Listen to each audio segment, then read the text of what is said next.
안녕하십니까, 이진영입니다. 우리 트래버스 측량의 폐합 트래버스 문제를 같이 다루도록 하겠습니다.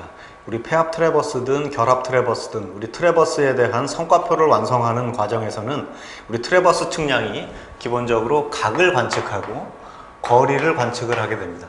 그러니까 측점과 측점 간의 선을 이렇게 그어보면 측선이 형성이 되고, 이 측선에 어떤 기지점을 통해서, 자, 기지점이 있고요. 기지점의 측선에 대한 어떤 기본적으로는 이제 방위각이라고 하는 개념, 자, 진북에 대해서 방위각 세타라고 하는 개념을 알면 그 다음 점에 대한 미지점에 대한 좌표를 알게 되는 겁니다. 그래서 트래버스 측량이든 삼각 측량이든 트래버스 측량 안에 다음과 같은 폐합 트래버스든 결합 트래버스든 우리가 미지점의 위치를 결정을 하는 겁니다. 미지점의 위치를 x, y, 즉 평면 직교좌표의 개념으로 여러분이 완성을 하게 되고요.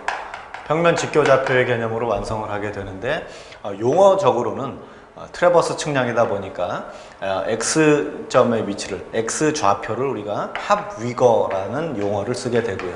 y 좌표를 합경거라는 그러한 용어를 쓰게 되는 것, 그거 외에는 XY 좌표를 우리가 얻는다라고 하는 개념은 삼각 측량과 트래버스 측량이 공통적인 목적이 되는 그러한 부분이 되겠습니다. 자, 아무튼 근데 우리가 지금 트래버스 같은 경우, 폐합 트래버스 같은 경우는 방위각을 막바로 우리가 구해오지 않고 다음처럼 사각형이든 삼각형이든 오각형이든 폐합 도형을 우리가 만들게 되다 보니까 교각을 관측을 하게 되겠죠. 그래서 제일 중요한 부분은 교각과 어떤 그 다음 측선과의 관계에 의해서 방위각을 얻어내면 그 방위각을 가지고 그 방위각을 통해서 위치를 결정을 하는 거죠. XY점 좌표를 우리가 결정하는 방식이다 라는 것, 간단하게 정리하면 트래버스 측량이 이렇다라는 얘기가 되겠고요. 각을 관측을 하고 거리를 관측을 하는데 그 안에 뭐가 포함이 되냐면 오차가 포함이 되겠죠. 그 오차를 조정해주는 작업을 통해서, 그래서 조정각이 형성이 되고, 그 조정각을 통해서 조정된 거리, 즉 거리를 조정하는 것이 아니라 위거라는 용어하고 경거라는 용어로 우리가 나눠서 이 위거를 조정하고 경거를 조정을 하게 됩니다.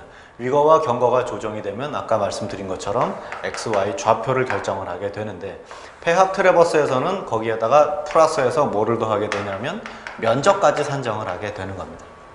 그래서 면적 산정까지 이렇게 풀세트로 쭉 성과표를 완성하는 것, 그리고 그 안에 우리가 무슨 작업을 해주게 되냐면 이 오차가 허용 범위 안에 들어와 있느냐라고 하는 것도 판단을 해줘야 되겠죠. 그래서 폐합비 내지는 폐합오차, 폐합비와 폐합오차 등도 우리가 추가적으로 관측을 하고 계산을 해서 답안에 작성하는 그런 과정이 전체적인 우리 트래버스 성과표를 완성하는 작업이 되겠습니다. 자, 그러면 먼저 문제를 읽어보겠습니다. 1번, 다음 트래버스의 성과표를 완성하고 면적을 구하시오. 제가 말씀드린 것처럼 성과표를 완성을 해야 되고요. 각오차, 거리오차. 그래서 좌표를 우리가 합위거 합경거를 구하게 되면 그 이후에 폐합 트래버스이기 때문에 면적을 산정을 할 수가 있게 되겠습니다. 자, 그런데 조건이 있습니다. 단 AB 방위각은 45도, 위경거 조정은 트랜십 법칙으로 해라. 그럼 트랜십 법칙으로 안 하면 무슨 법칙으로 한다는 거예요? 컴퍼스 법칙으로 하게 되는 거죠. 그래서 컴퍼스 법칙은 컴퍼스 법칙에서 우리가 다시 말씀을 드리겠지만, 트랜십 법칙이라고 하는 것은 위거의 오차는 위거의 길이가 크면 위거 오차가 크게 생길 거다라는 그러한 개념입니다. 그러니까 위거나 경거에 대한 오차는 각각 위거와 경거에 대한 경거의 길이에 비례한다. 그래서 길이에 비례해서 조정을 해주자라고 하는 것이 트랜십 법칙이 되겠습니다.